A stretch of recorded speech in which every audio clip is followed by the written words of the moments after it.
Welcome to WRPL. It's the podcast where we talk about all the things we are watching, reading, playing, and listening to. My name's Ben. And I'm Steve. How's it going, Steve? I'm doing much better than last time.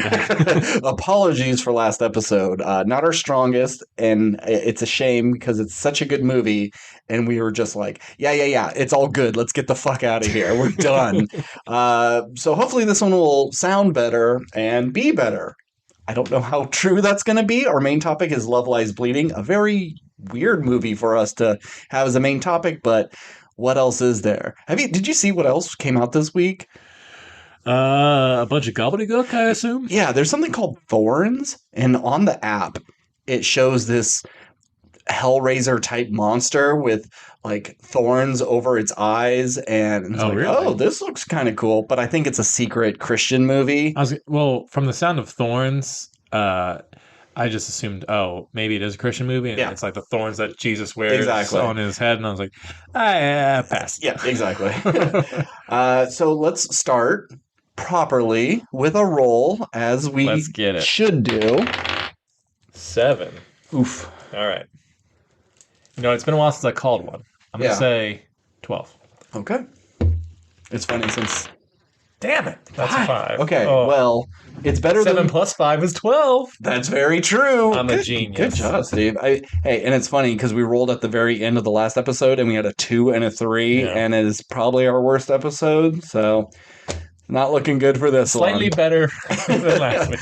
So, welcome back to the now bi-weekly podcast. Anybody who's clamoring week to week, maybe Nick, maybe our good friend Nick, our most loyal listener. Thanks, buddy. We really do appreciate it. We're busy. Or I should say, Steve's busy. I'm very busy. And he has a life, whereas I don't. And I don't think I could do this by myself. So my life was taken away. My life is just work stuff now. Thanks, Steven Jr. Yeah. Let's get the first thing out of the way real quick. Let's talk about the Oscars. Sure. I didn't watch it. Neither did I. I unfortunately had work that night, so I just I was updating my phone every now and then to check who was winning. I didn't bother until it was done, and then I heard, hey, this was a pretty good year. There's some good quality jokes and some funny bits. Like, of course. Yeah. Out of the last 13 years that I've been watching, I missed this one, and it was a good one. I also heard it was actually a pretty good ceremony, even though from all the winners, I was like, I kind of figured there was nothing that really surprised me. Yes, and it's reflective in our predictions, Steve. As every year, you always do so much better than me. We vote for what we think will win and vote for what we think should win. Our shoulds were not good. We only got 3 right each. Oh, okay. I was going to say total? No, 3.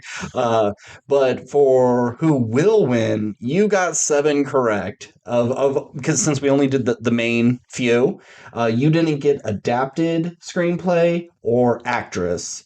I only got 5. So, did I say Lily Gladstone for actress? You did. You went with the wrong stone. Yeah. And you said Zone of Interest for adapted, which didn't get anything. So it's a shame, but let's go through them real quick for anybody who may give a shit. Animated, Boy and the Heron. Didn't see that coming. I should have, because Spider-Verse will never get any sort of respect besides fan respecting, critical respect, and lots of money. But no Oscars. First one won. Did it win? Yeah. I thought it lost to some bullshit Disney. Nope. First one won, the second one did not. Okay, so it's like a reverse Lord of the Rings. It won't get any praise for the latter half of the movies. No. It's like, you got your statue, go home. You get one. Best adapted was American Fiction. Still haven't seen it. No. I haven't been watching a lot of stuff because there's 3 things I want to watch. American Fiction, Zone of Interest, and Anatomy of a Fall. And they're not streaming anywhere, so I've been kind of lacking on my consumables. Original screenplay, Anatomy of a Fall. Supporting actress, Davine Joy Randolph, which we both did choose. Supporting actor, Robert Downey Jr., which we both chose. Actress, Emma Stone, had a nice little speech, but I think she deserves it. It was an excellent performance. Not shitting on Lily Gladstone at all. I just really enjoy Emma Stone's performance more, and I like that movie a hell of a lot more. Yeah. I understand why she won, and I have no problems with her winning. Yeah. Um, Actor was Cillian Murphy. That was a duh. yeah. Yeah. Director Christopher Nolan. Also duh. Picture Oppenheimer. Duh. I think it's kind of boring in that aspect. But I do think this will be a year they'll look back on and say, maybe it wasn't Oppenheimer. Well, I think in terms of It's no Crash, it's not as bad as something like that. no, I mean I think if you look back on a lot of like Best Picture winners, very rarely is it like both a critical success, a financial success, Sure. and an audience success. And I think Oppenheimer is all three of those things. It really is. Where it's like you have something like The Hurt Locker, which may be critically well received and wins the Oscar for Best Picture, but didn't do shit in box office. Didn't do shit in box office, and no one's really talking about The Hurt Locker anymore, other than just like, oh yeah, The Hurt Locker won Best Picture. But I think there's a lot of them. Yeah, there's plenty of movies like that, which are like the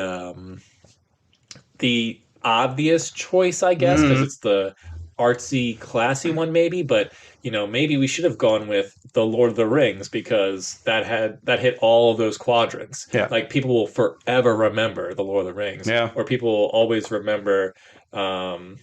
Maybe Oppenheimer will be one of those ones because everyone seemed to like it. Sure. I just don't think it has the replayability as a Lord of the Rings. I'm not saying it does, and I'm not saying necessarily it will, because I think Barbie would be...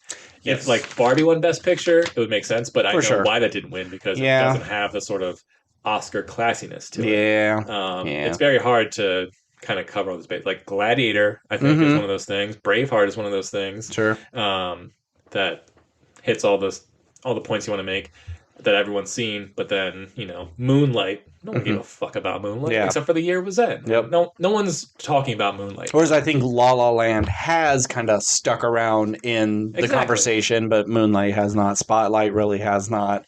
But that's all hindsight. It would be a real fun exercise to go through all the Best Picture nominees of every year and try to figure it out. I don't think we're the people for that. I don't think we're smart enough, and we don't know enough about film theory to give that justice. It would just be like, nah, that was dumb. That one had a gun in it, so it was good. I think that's what it would be. But it would be fun to kind of make your picks for. Anywho, we'll say that for another podcast episode. No, that's its own podcast. And this episode is the year is 1974, and you talk about all 5 of those movies, and that's the one episode. Okay. You can't do it all. There's what was this, the 90th anniversary or something? It's like 96 or something. That's crazy. It's up there.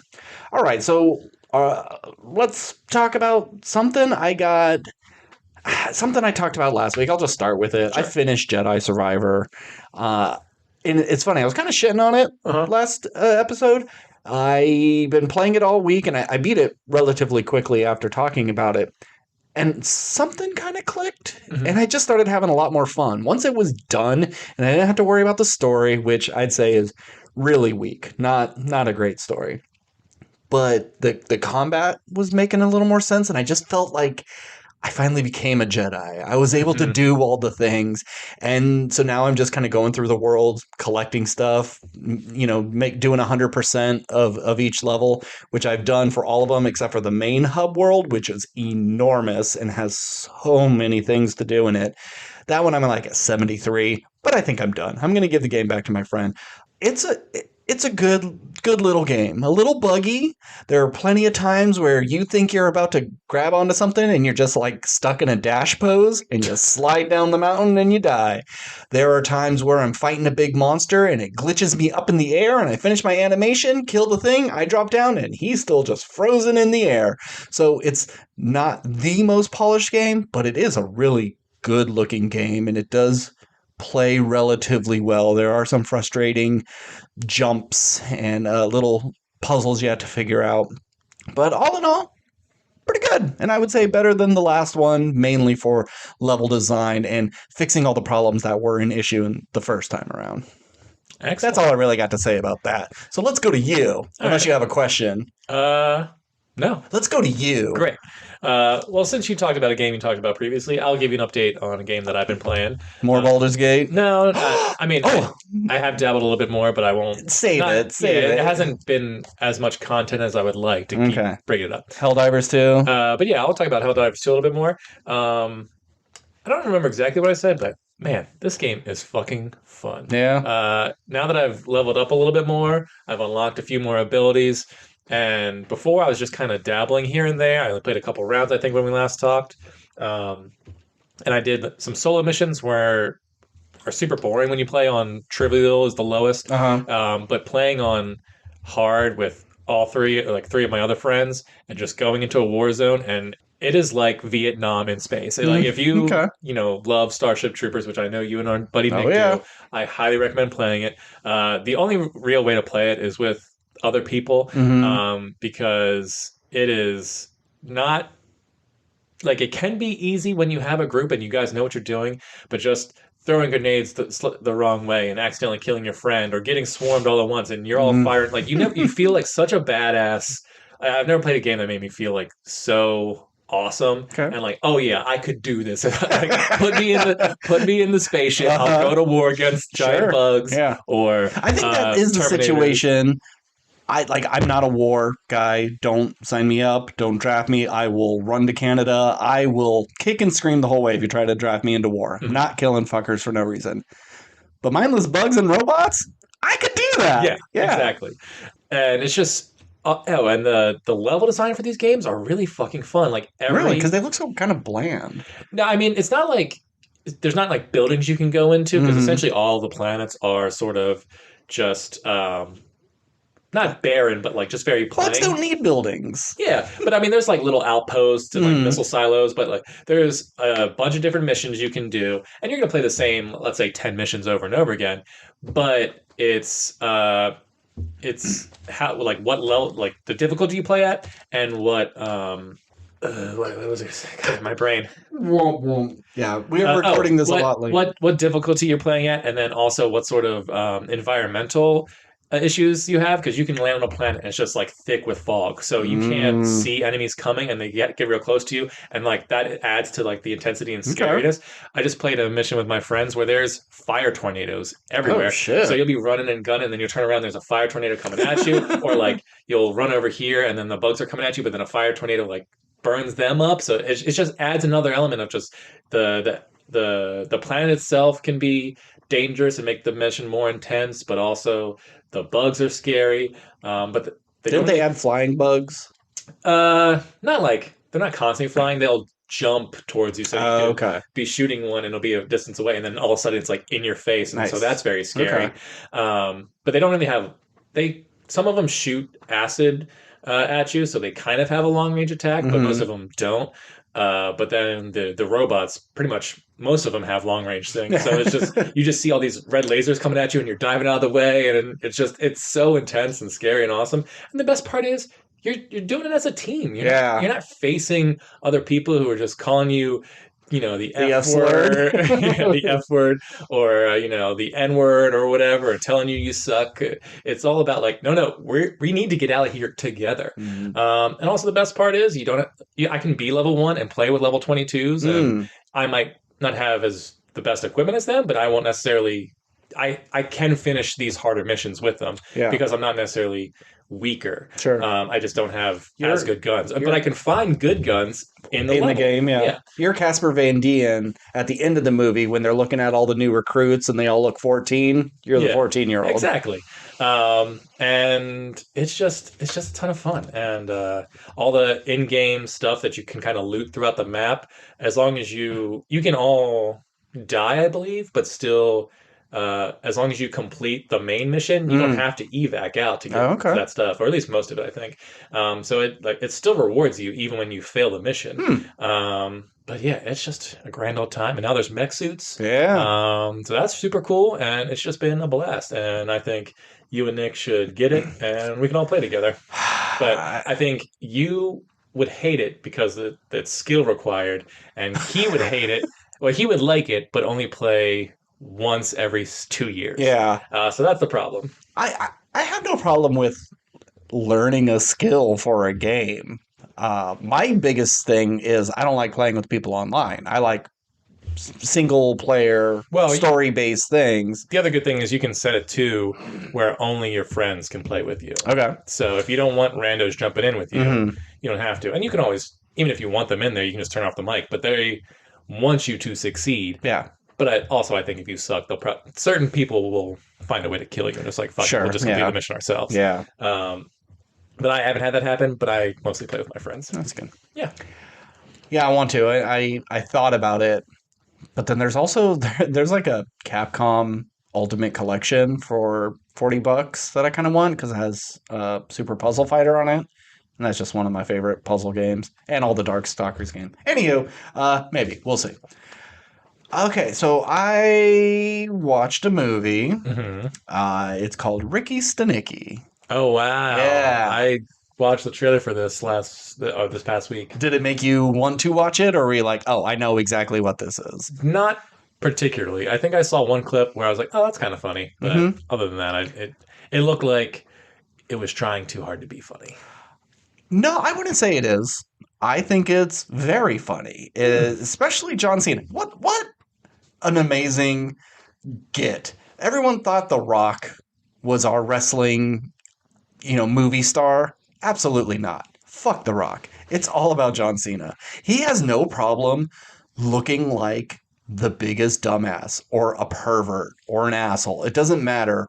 He'll do it. The Rock would never do this role because he doesn't look cool.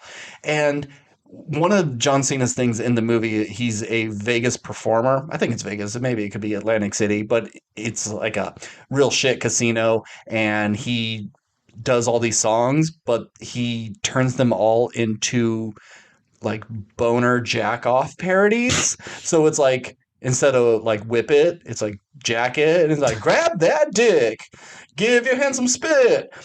And you see a montage of him doing all these different songs in the outfits. It's so childish, but it's very funny. And everybody else does a really good job. I like Zac Efron and Ginger Fuck, whatever his name is. I think Andrew Santino. I always want to call him like Stanton or something. But it's just like a fun movie. Do you like Wedding Crashers? Do you like, what's the one with Josh Gad and The Wedding Ringer? Kevin Hart? Yeah, was it called The Wedding Ringer? I believe so. Okay, yeah.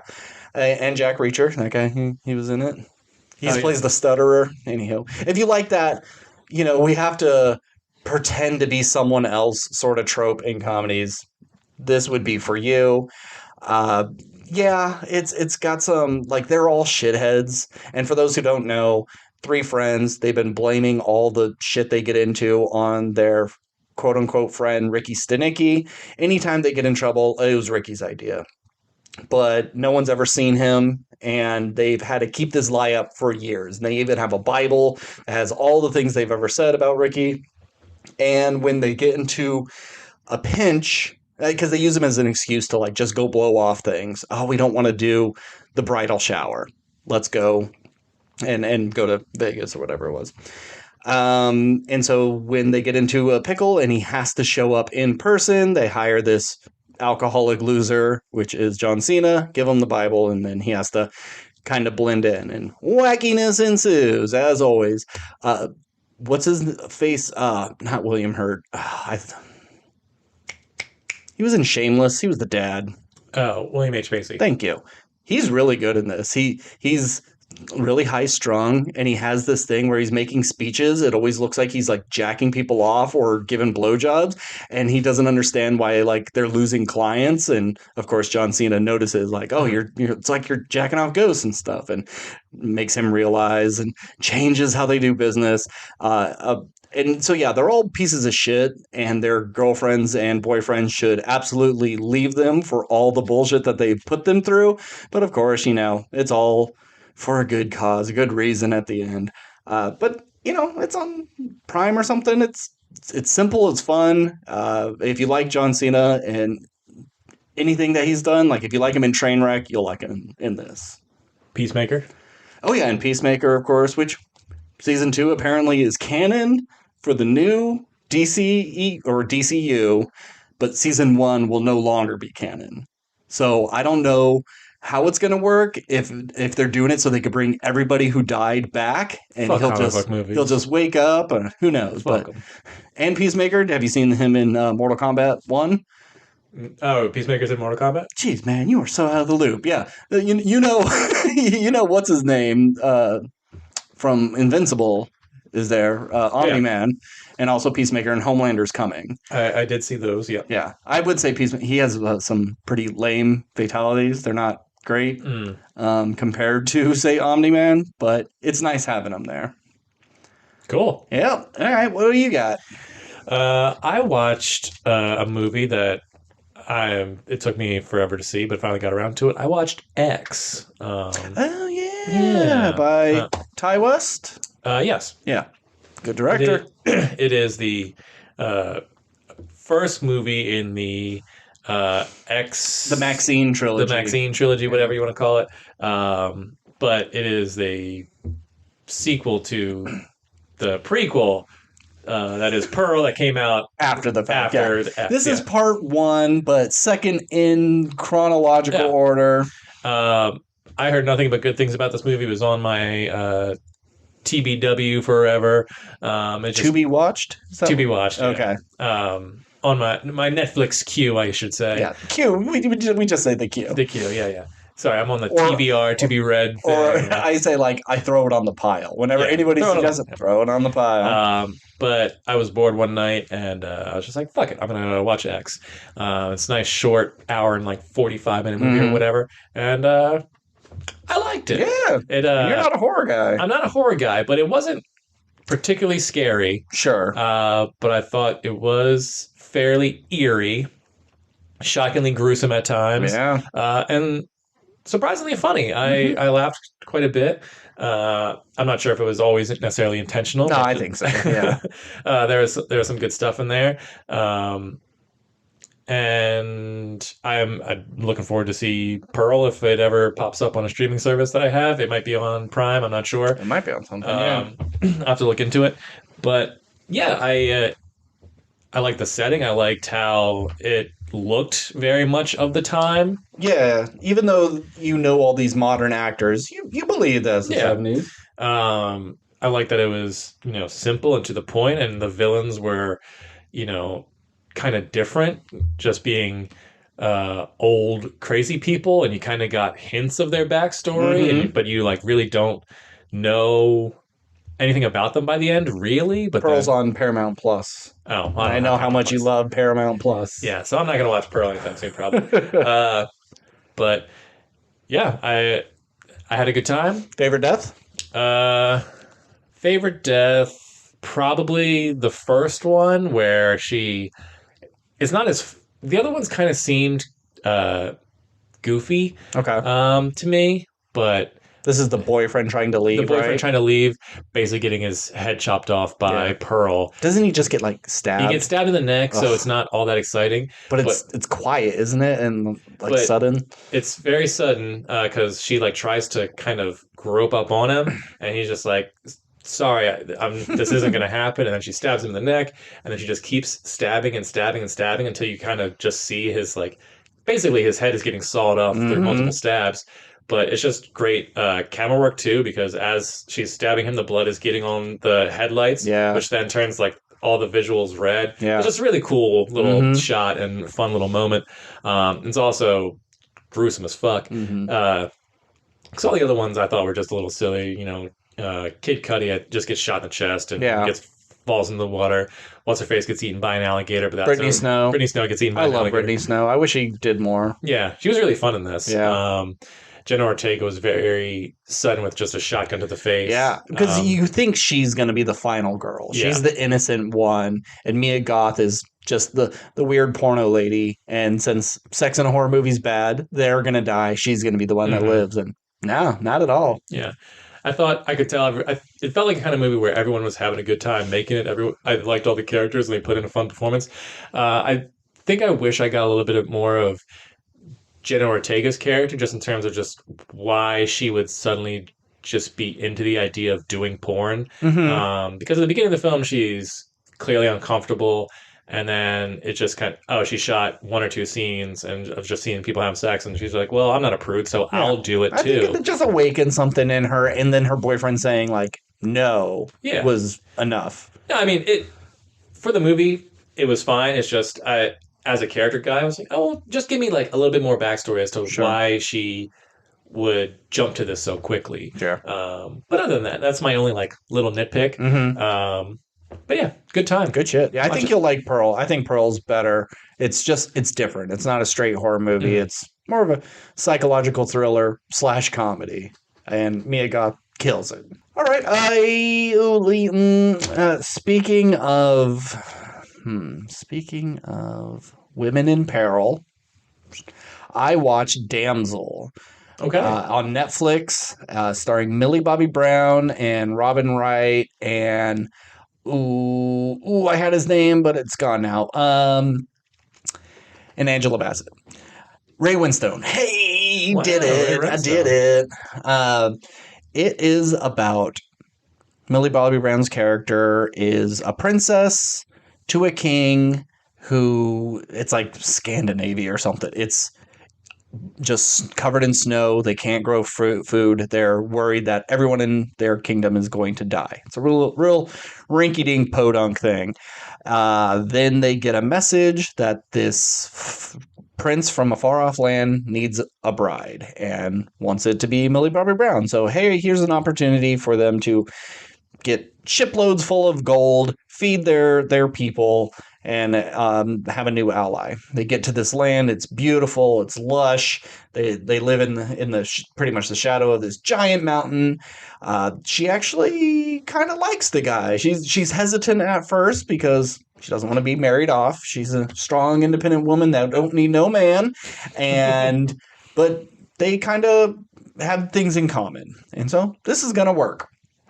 Well, it doesn't. It turns out it's just a sacrifice to a dragon that's living inside the mountain. That centuries ago, the king tried to kill the dragon, and then all of his men died, made a deal with the dragon that he would give up, I think it's once a year, his like 3 daughters of the family will be sacrificed to the dragon, and the dragon will not lay waste to their kingdom.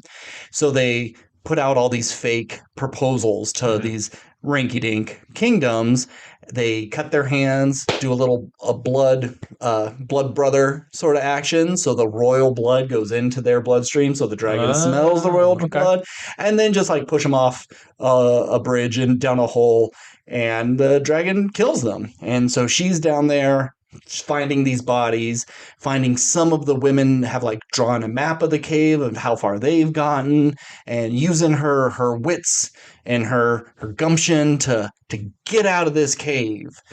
And I really liked it. I think it's a good time. It may be a little slow going, but oh yeah, and some of the effects aren't great, but some of the effects are really good. Like when they focus on the dragon's face and it does a little snarl, great looking dragon. Leaping around the cave and catching people doesn't always look as good, and I think the size changes. In the beginning it looks Smaug size, and then in other times it's like, oh, it's like 4 lions taped together. So it's a little inconsistent, but I will say this dragon design is really unique and awesome looking. It feels, damn it, now I gotta watch another movie. it feels, when you see concept art for something, yeah, and it looks so fucking badass, and then it's in the movie and it's like, okay, you kind of got it, but it's not quite there. This feels like a real concept art come to life. It's different than anything else I've seen, and it talks too. Obviously, I had to make a deal with the king, but it is a talking dragon. Is it a famous person who's the dragon? It is, but I don't know her name. In X-Men 3, X-Men The Last Stand, there was like an Indian woman who is the scientist that's part of the cure, and the spiky guy hugs her and kills her. Yep, she was in the Adjustment Bureau as God. She's in The Expanse. Her. So, and it works really well. Oh, cool. It's simple, but I think it works. It's probably not the strongest script. Most of Millie Bobby Brown is just like speaking exposition of, oh my God, some of you survived and drew a map? Can I follow the map to get out? It's like really, really terrible dialogue in that sense. But she's really good at conveying pain. She gets hurt a lot in this, and she sells it. Of course, if you really pay attention to how much pain or how many times she is injured, there's no way she's doing half the shit she does. But it's a movie, and it's a fantasy movie, so you just got to look past that. I think I could totally see this becoming, if you're 8 and you're a little girl and you like dragons and stuff like that, but it's all been cutesy, this can probably blow some little girl's mind and just be obsessed with the fantasy genre. This is going to open a doorway for them into bigger and better movies and books. I mean, maybe for little boys too, but since the lead is a girl, and when I was a little boy, I didn't want to watch no stinking girls defeat the dragon. I'm sure there's a target demo. Sure. Just because there's a target demo doesn't mean you can't reach outside of that demo. Absolutely. But I had a lot of fun. It's not perfect, but don't go in expecting a masterpiece like Lord of the Rings or anything. Just have fun. All right. I'll at least have to watch up until the dragon part. It takes a while to reveal the dragon. Fast forward to the dragon part. YouTube some clips of the dragon's part. That's my last thing. Okay. I could bring up Mortal Kombat Snowblind, but I don't really have much to say about it. I'll do one last thing. Speaking of hurting women, I read book 2 of the Poppy War trilogy. Okay. What's this one called? The book 2 is called The Dragon Republic. And I say, speaking of hurting women, because your main character in this is a woman. If you're listening to this podcast and you remember me talking about the first book in the Poppy War trilogy, and how graphic and awful it was at a certain section of the book. There was never a moment in book 2 where it's like that, but the whole book is just her just getting beat up and hurt, and other people getting beat up and hurt. Like, this series is kind of a fucking bummer in terms of just it's awesome because it's just like Chinese mythology powers essentially, and people have magic and they're fighting this war, but your main character is never having any fun because she's either addicted to drugs or getting into fights where she's getting all beat up and bruised and cut up and all that stuff, or getting tortured for one reason or another. It's a dark book, but that being said, I still really enjoyed it. Did you like it better than the first one? No. Oh, okay. But that's because I think there was some interesting ideas. This, I think, is the book that is setting up a lot for the third book. In terms of the first book was this big sudden war that the main characters were thrust into, and how they were just kids training at the academy, and now they're thrust in this war, and now they're changed forever because they've seen the worst that humanity has to offer. And this book is, okay, well, we kind of dealt with this one issue, but now how do we found out there's another threat that we need to deal with. So it's kind of the country in a civil war scenario kind of thing, where they're no longer fighting the foreign enemy; they're fighting each other. They're fighting California and Texas. Exactly, Civil War by A24. And you have your main character who doesn't know where her allegiances lie, or she's kind of following blindly, and then other things come to light, and is that good, is that bad? There's a lot of political intrigue.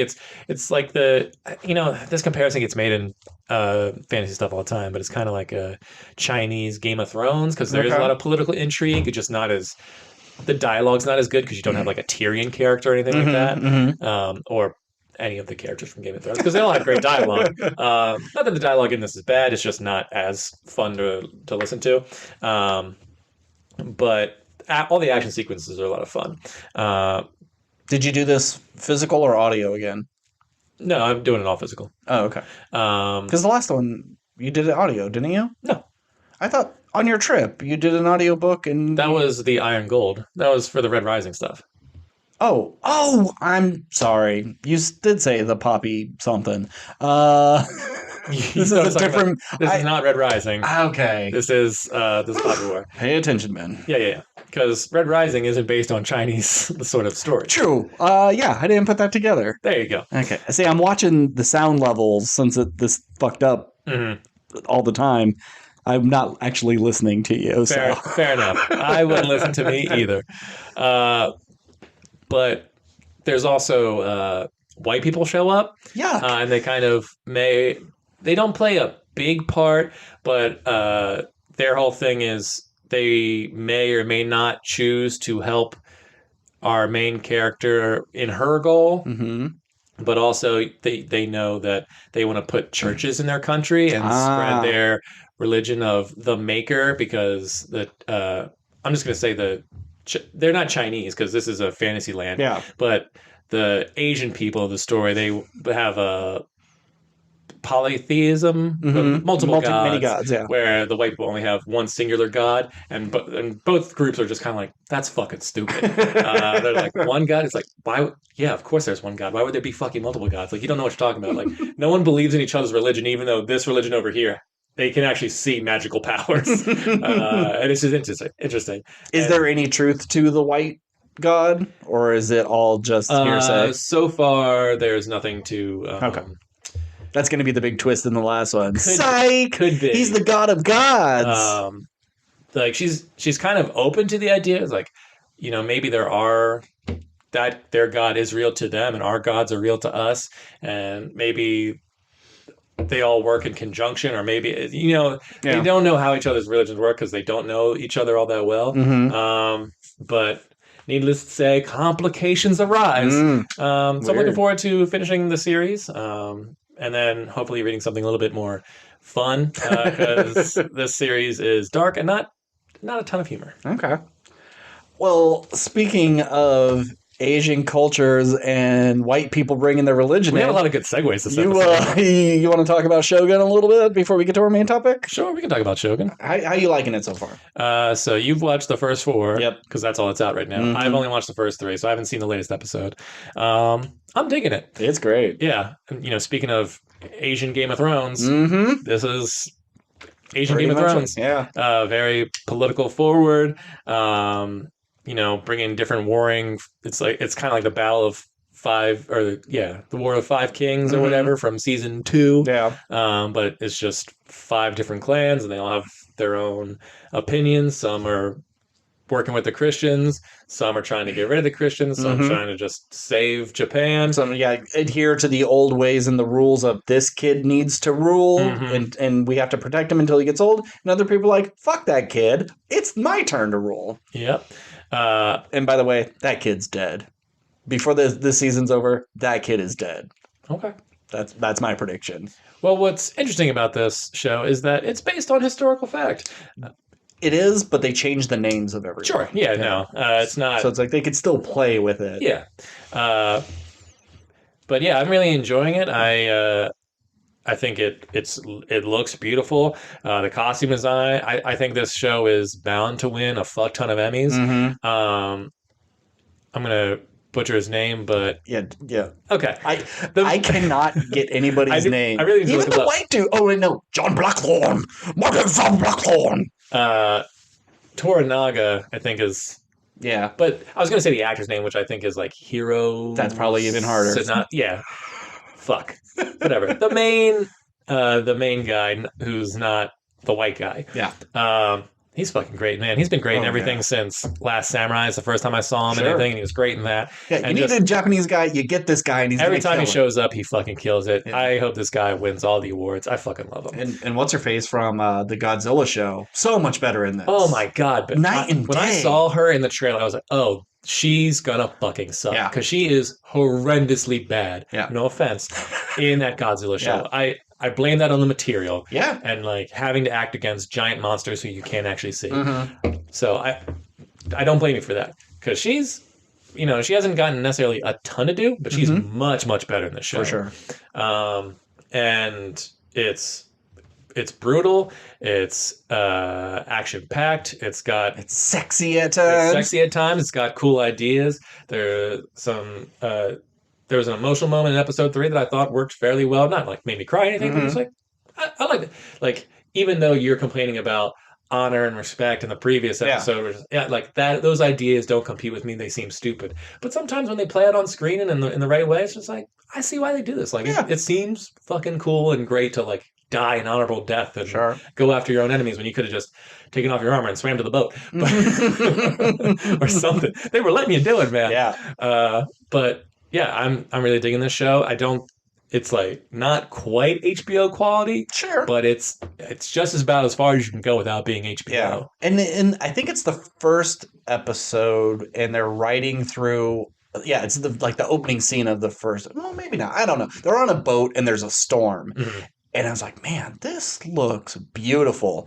Then they would show the boat go over a wave and they're nose down into it. Then they cut back to the boat and everybody's just kind of standing still as if they are level. Like, oh, okay, some of these edits don't quite match up, but that's nitpicky bullshit. Yeah, it does look great. I'm gonna make 2 predictions. Okay. Or at least I had 2. I have at least 1. Okay. There's going to be a standalone episode with all of his men. I think he's never men? Yeah, he's never going to be reunited with them. They're going to think the worst that happened and they're going to try to do a jailbreak or something and they're all going to get murdered by the end. It'll just be its own standalone episode. That'd be fun. And I don't think it's going to happen, but I think it'd be fun. Okay. And, did I have another thought? Oh, yeah, it was that the boy is going to die. Okay. I think my favorite character is the asshole who's playing both sides. Yes. He's so good. He's like slimy, but honorable, but dishonorable. Just killing it. Yeah, just hiring bandits to do a mission and then kill those bandits and you take the credit. And that's like for killing the bandits that got the big eye he needed to die. It's just a lot of fun. It's like he's both dumb but not like incompetent. Yeah, absolutely. And I like Captain Eyeliner. I don't remember his name. He's in The Dark Knight. He's in Lost. He's the other sailor. Oh yeah. The Portuguese. The Portuguese sailor. guy. The dude with like the craziest eyelashes in human history. It looks like he wears eyeliner all the time in everything, but he's just a beautiful man. I like his rivalry, and I hope he sticks around. Me too. Because it's like they're both really good at what they do, and they should be like the bestest of friends. Yeah. But he needs an enemy that isn't, the Japanese. And this show has one of my favorite tropes, and you see a bunch of times where it's the two sort of rival characters slowly building a friendship, like Toranaga and Blackthorn's. Just after 3 episodes and just gets to them at the end of episode 3, they're just having like a diving sort of thing. It's just so sweet and nice. And like, I like seeing people from different worlds come together and, share ideas and build bonds. I like seeing people be nice to each other, especially in a world that's so brutal against like women and just human beings in general. Just like, oh, you walked in front of this other person when I'm trying to get somewhere. I cut off your head. Yeah. It's like, Jesus Christ. Oh, you worship Christ. Well, I'll just kill all of you for that. So, yeah, really, really good stuff. Every time I'm watching it, though, I keep just thinking about The Last Samurai because it has so many moments in it where I'm just like, that moment was in The Last Samurai. Really? That moment was in The Last Samurai. I've seen Last Samurai one time and went like, wow, that was a lot better than I thought. And then wiped it from my brain. Yeah. I don't remember anything except for the final scene where they all get mowed down. Yeah. Good movie. I like The Last Samurai. Yeah, I'd watch it again. But other than that, good show. Full 10 episodes. So I have 6 more to watch. You have 5. No, you have 6 more. I have 7 more to watch. So good stuff. I don't know. Do you know? It's based off of a book. Are we going to get that full book this season, or do you think they're going to try to stretch it into multiple seasons? So I was listening to a podcast talk about like. They had read the books. Books? Yeah, apparently it's part of the... I forget what the saga's called, but it's not called the Shogun saga or anything. But just book 1 is Shogun? Book 1 is Shogun. It's like the Japanese war saga. So I don't fucking remember what it's called. But I think there's multiple books in the series. I thought this was one book. And I was really excited to have one season based off one book that is just killer, and that's it. Nope, you're going to get multiple... We're going to get multiple seasons of great content? That fucking sucks. Hopefully. God damn it. Yeah. Okay. Well, let's get to our main topic. Great. Speaking of women going through brutal shit, We watched. This is not a good episode for women. Ladies, this episode's for you. We saw Love Lies Bleeding like an hour or two ago. A weird movie for us to talk about because it's not a genre picture where we can go, oh, well, Iron Man would have never done that, or orcs don't have that ability. This is a drama, and it's harder for us to talk about it because we have barely had 2 seconds to even formulate any sort of thoughts. So we haven't even talked about it together. We walked out, we got some food, came here and started watching Dropout. So we haven't talked about it at all. I have no idea whether you like this movie or not. I say on the count of 3, we say thumbs up or thumbs down. I guess make it easiest. Okay. All right. 1, 2, 3. Thumbs up. Okay. All right. Thanks for tuning in, guys. That's the show. So this was directed by the same woman who did Saint Maud. Directed by Rose Glass. Thank you. You're the name guy. I'm leaving it up to you. And written by Rose Glass, and I apologize for say this. that name.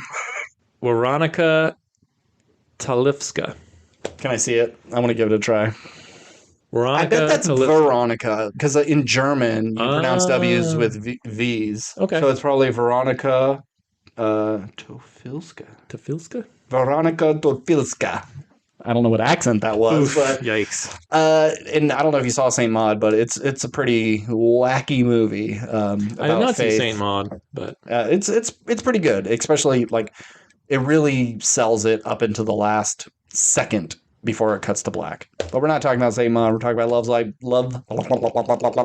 Love Lies Bleeding, starring Kristen Stewart and Katie O'Brien. Thank you. I have the info right here. You're so good, Steve.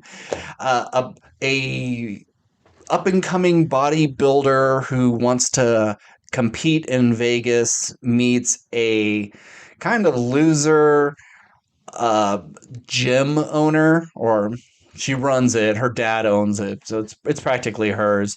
They come together and fall in love and have this whirlwind romance, but things go awry when family gets in the way. And hilarity ensues. And it's so funny.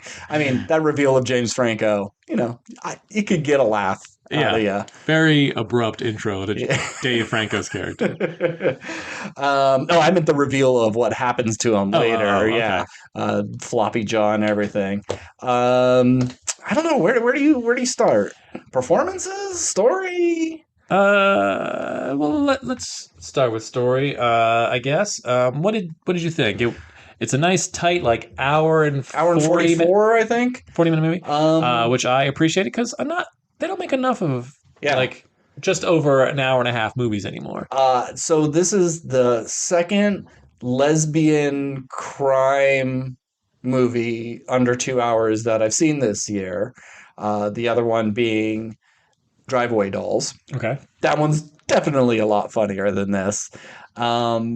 But I would say this is the better one, for sure. This is a really well-made movie with some great music and really good sound effects. There was a lot of, especially when she's flexing, you could hear it, the inflation of her muscles and see her veins pop up. And every time, something bloody, it's just real goopy. It's probably a little bit too much and not quite realistic, but it really puts you in the moment. I dug it. I don't have a lot of complaints besides there's not a shocking thing, but a big thing that happens at the end that's a little weird, and I was expecting something kind of weird, but I don't think that was what I wanted. Yeah. I think I needed a twist that made you really rethink this whole thing, and that's not what it's about. Yeah.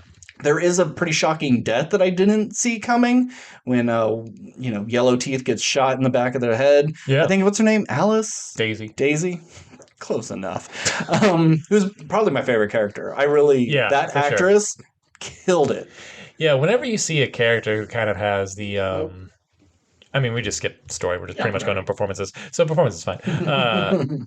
You have we'll just call it meth mouth kind of thing, and just like made to look not necessarily all that attractive, and especially how annoying she kind of was in terms of how clingy she was to Kristen Stewart's She's character. just obsessed with her, and Kristen Stewart doesn't want anything to do with her. I think she definitely gave the best performance in the movie. You feel bad for her because they're probably the only two gay people in this town. It's the 90s, I believe. I want to say... No, it's the 80s. Is it the 80s? It's got to be the 80s. The way everyone's dressed and the music they're listening to. I thought I heard George Bush on the radio at one point.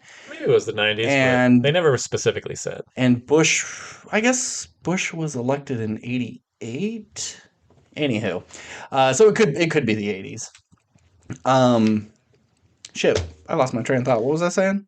Talking about Daisy. Oh, yeah. So they're probably the only two gay women in that whole town, and she's pining after her because there's no other options, and she wants absolutely nothing to do with her. Said 1989. 89. Okay. So you were close. I was close.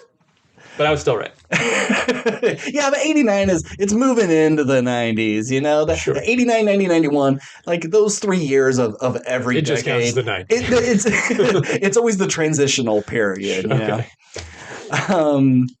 Yeah, you feel bad for her. And I knew from the get-go, the first time she blows her off and she's sitting in the bar or the gym or something, and she like waves to her, just waiting for attention. And it just made me feel so sad. I'm like, oh, this is such a pathetic human being.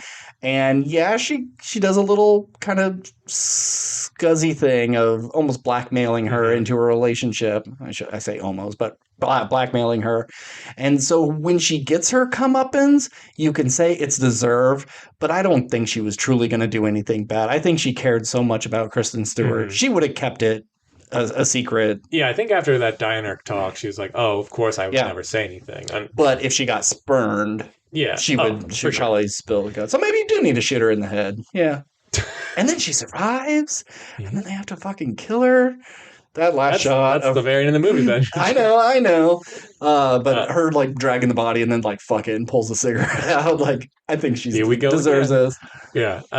So Katie O'Brien, who I just looked up, was in like Ant-Man and Quantumania. She's been in stuff. She's in a Star Wars thing. This is I thought this was like a new up and coming actress or something, because like I've never seen.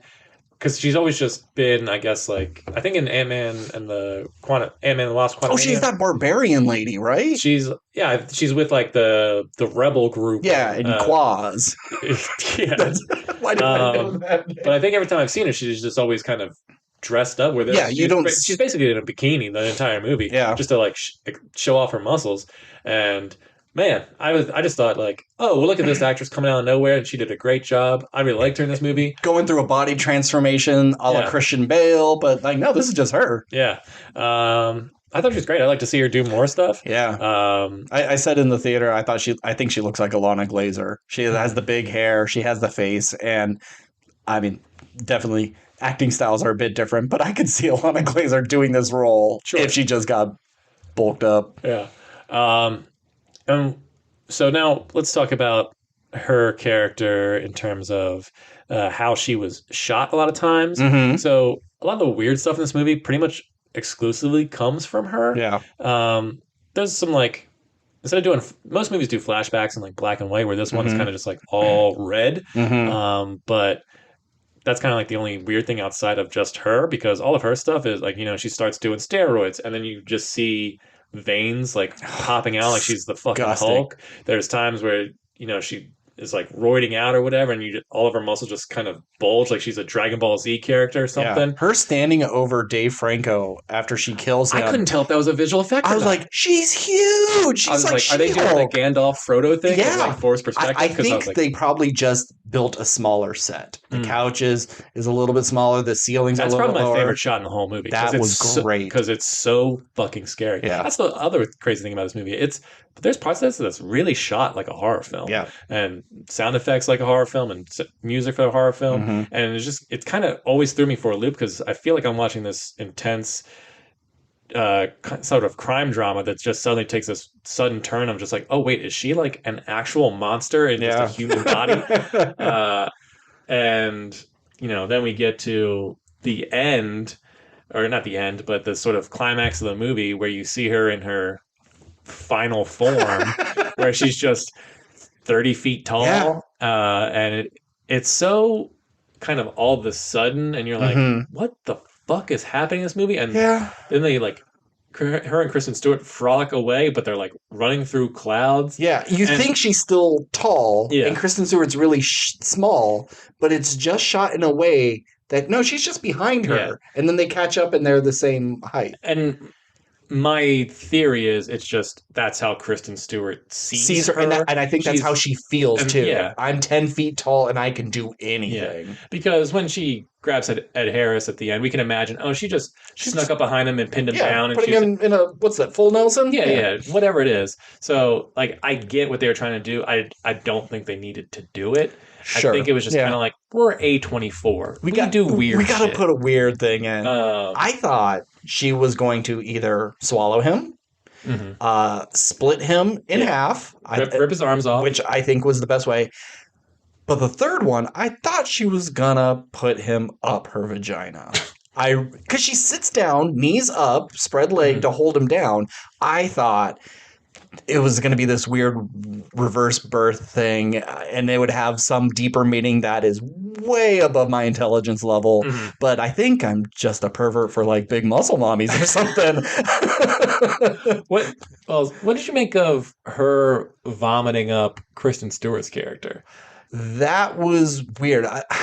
I don't know if that's because she's super fucked up at that time. She's on steroids. She's performing, and she throws up on stage. But she imagines it as Kristen Stewart coming out. And it's like, this is the person who caused this, and I'm getting it out of my system?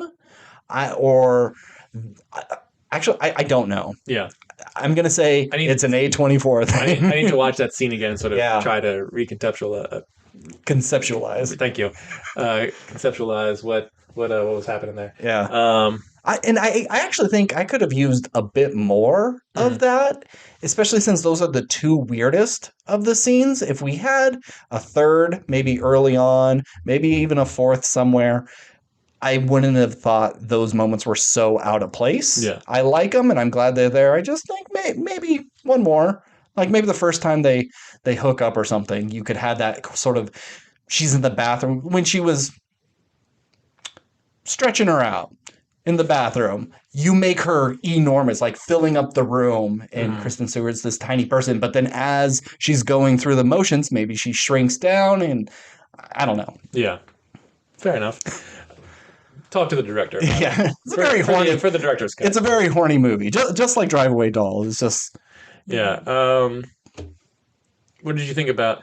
Well, I feel like Dave Franco mainly got hired because he's one of the smaller actors you can find who can still like kind of come off menacing. Sure, because like Katie O'Brien's character is like big in this movie, but she's probably still like 5'8". Probably. So there's like, okay, we'll get Dave Franco, who's 5'6", and just make her look enormous. Yeah. And that's my theory. I don't know how tall Dave Franco is or how tall she is. She might be 6'11" for all I fucking know. Yeah, and he could be 5'2", and he probably is because he's a jerk. I only say that because his brother is a garbage human being, and he's married to one of the most sweet, beautiful women in the world. So I can't like Dave Franco. Fair enough. So yeah, I think Dave Franco just got hired because he was a shorter actor. Yeah, but and there's Elijah Woods out there, there's short kings. I would have loved Elijah Wood in this role. Sort of role. Yeah. Hell yeah, because Dave Franco. Now I'm mad that they didn't cast Elijah. Yeah, I'm sorry. I'm sorry. But I mean, Elijah's probably pushing 50 now, and Dave Franco's still. Yeah, he's. Younger. I mean, he's not. He's creeping up on 50. He's my age. We're like born the same year. Oh, really? Yeah, I think so. Either way. But what do you think of Kristen Stewart? She was fine. I think she's kind of just doing her thing, right? She's kind of doing the Kristen Stewart thing. Not that that's necessarily bad. And, she's not...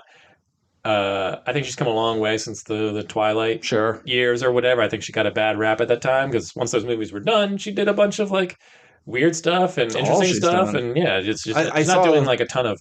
I feel like the only big Hollywood movie that I can think of that she really did was, like, Adventureland. Everything else has sort of been like weird indie stuff. Yeah, I'm sure there's something else. There's like she did Charlie's Angels.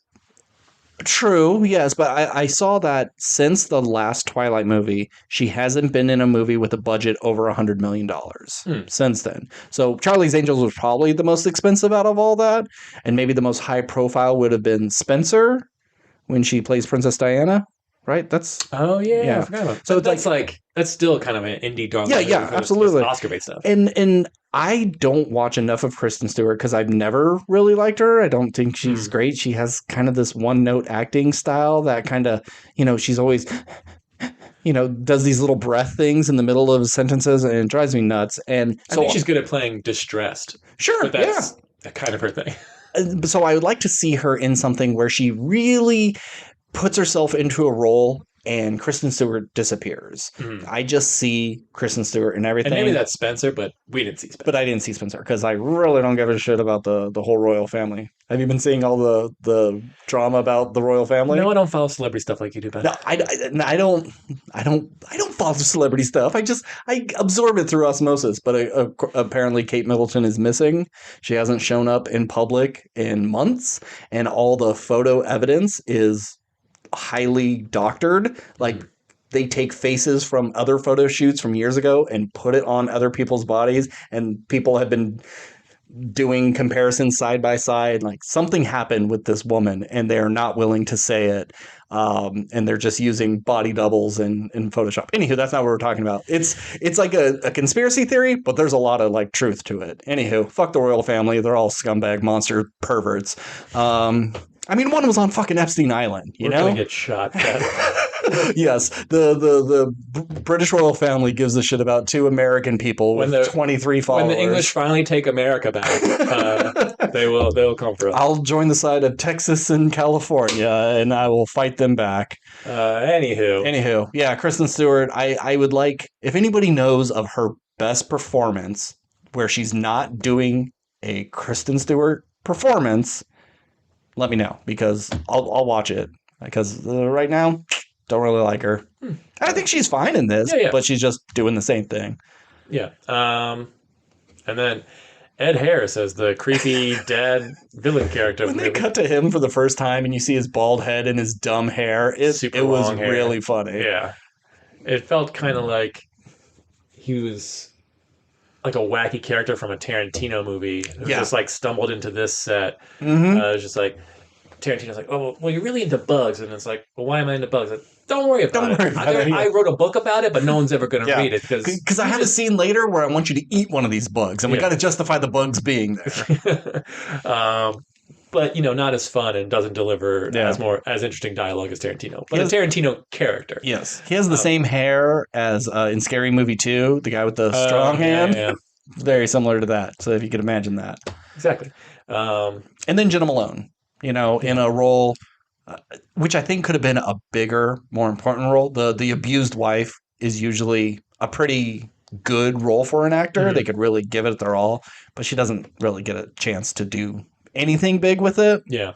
I feel like Jenna Malone is kind of a more personable Kristen Stewart. I feel like you could switch these roles and it would have worked just as effectively, more or less. Because I feel like these two actresses probably have gone out for the same role a lot of times. Yeah. So it's fun to see them together because I think them playing sisters makes more sense in the real world than it does in this movie. Sure. Because I think they kind of make Jenna Malone's character your more traditional, like 50s housewife, Yeah, blonde 50s housewife, and Kristen Stewart's kind of like the grungy new age chick. Yeah. Like they love each other because they're sisters, but they're complete opposites. Where like I feel like in reality, if they were actual sisters, but you bought that they were sisters because they were into the same shit. Yeah. Do you remember the meme of like a guy at a picnic and he sees watermelon and he goes like, "It's watermelon," and then it's watermelon inside another watermelon. It's watermelon inside a watermelon. Do you remember that at all? What the fuck are you talking? Okay, well, like it's Jenna Malone. It's Jenna Malone. Every time I see her name, that's all I think of. That's funny. But yeah, Ed Harris doing Ed Harris shit. Yeah, I love Ed Harris. Ever since Apollo 13, I was like, that guy's cool. Yeah. I liked him in Gone Baby Gone. Yeah. I like him real son of a bitch in that. Snowpiercer for the 3 minutes he was in. No, he's good. He's got a real nice grizzled face. Yeah. He's really worn, whether you believe he's been a cowboy his whole life. He's a leathery man. You finished Westworld. Was he from beginning to end? He made it through all the seasons? He made it to the final season, yes, Oh, okay. but I think... I'm not asking if his character lives or dies. I just... Yeah, but they do something weird with it. Like, everyone's a robot by the end of that. Sure. And maybe even he is, and he doesn't think he is. Whatever. I like Westworld. All seasons of Westworld are good. Sure. Anyway, back to Love Lies Bleeding. Do you... Yeah, I don't know what to talk about. Like, it's really well made. If you're into this sort of crime genre, if you're, into lesbian stories, what else? Graphic violence, sudden graphic violence. I don't know.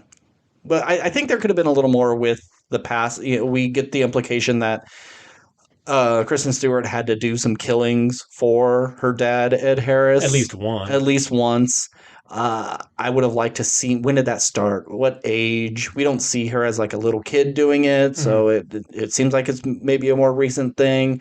We see that Ed Harris is shipping guns. They show him packing it into stuff, but we don't know who he's dealing with. Feels like there's a little bit of information that's left out and just left out, and it's not important to the main story. It's one of the times where, especially in the day and age where every movie's 2 hours plus, because it feels like, well, we have to explain everything because the audience wants to know everything. Yeah. Which is like, this was one of those times where watching this movie is like, I don't need any more information. Yeah. I got everything I Fill in the blanks. I got absolutely everything I needed. Sure. Like, okay, I get Kristen Stewart doesn't like her dad because her dad forced her to kill a guy. I know her dad has money because from that one shot or a couple shots, we know he's a gun runner, and he owns a gun range, which is just makes perfect sense. And how has he never gotten caught? Okay, he's got one cop on the payroll at least. That cop he uses to try and kill Kristen Stewart at one point in the movie. Like, I think everything is so tight that I don't need explanation. Yeah. If I need explanation on anything, it's kind of like, where did Katie O'Brien's character come from? Because we don't really get any backstory. Yeah, for her. Oklahoma, and she left. Yeah. She's just kind of like a loner who dreams of being a bodybuilder, and it seems like killing came super easy for her, but you don't really know why.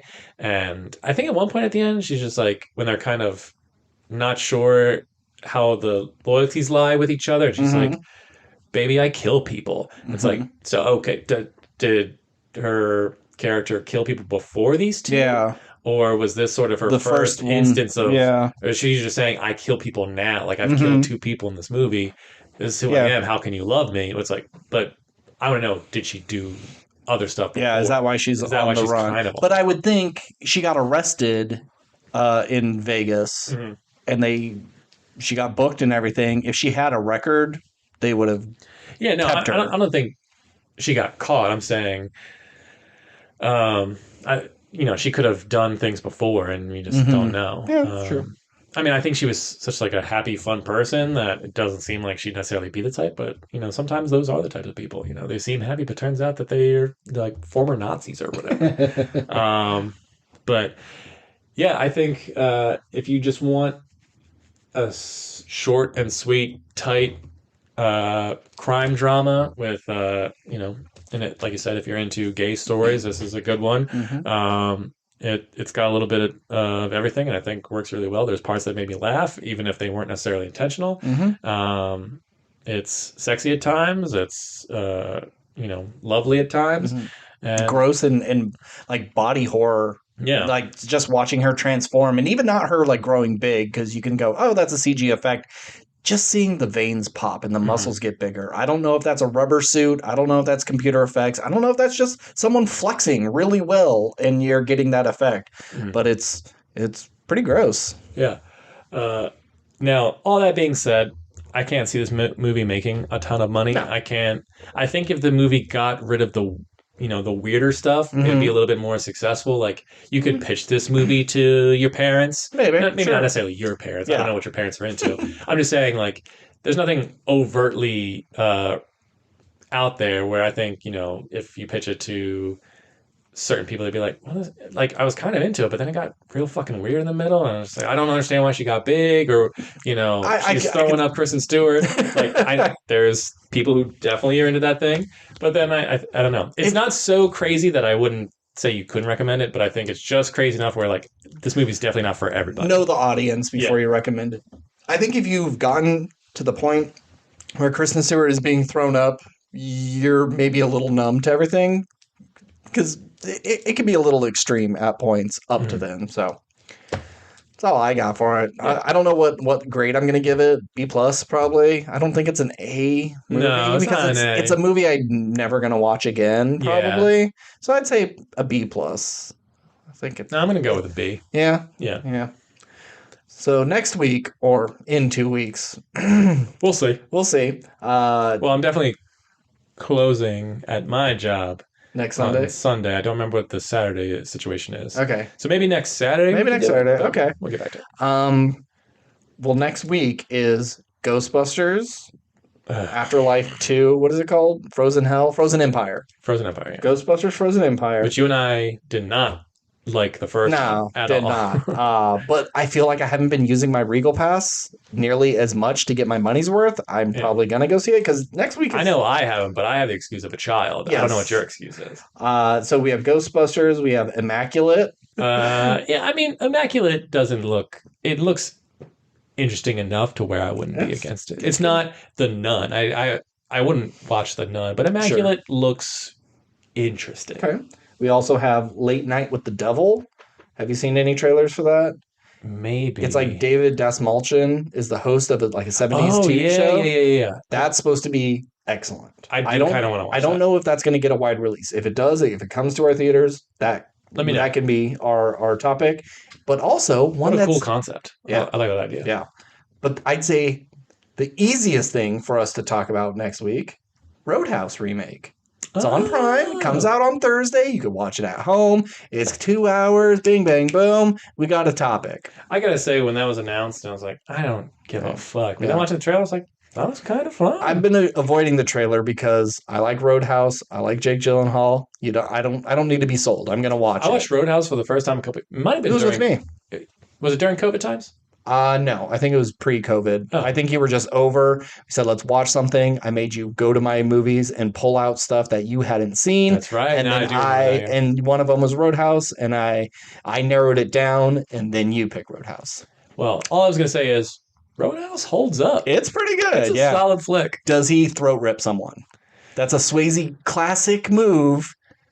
I think. Or do they do something bigger and different? I think... I'm going to say that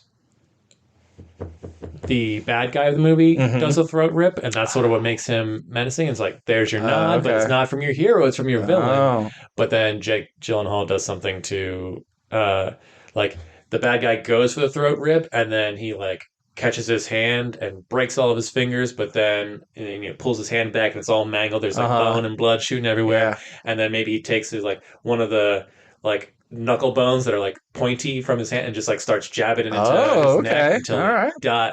Cool. It's just a soft pitch. I don't know. Jake Gyllenhaal rips out his own throat and shoves it down the throat of the other guy. That guy chokes and he's like, Roadhouse. Road, and then dies. Yeah. Oh, double death. I like it. All right. Well, if you want to get in contact with us, we are at WRPL podcast at gmail.com. We're on Threads, Instagram, and TikTok. I mean, maybe not for long. TikTok may get banned.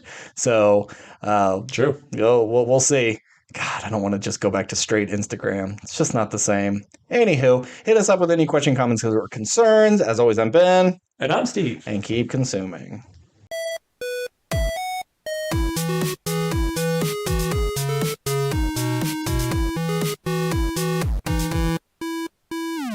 Because she is horrendously bad. Yeah. No offense.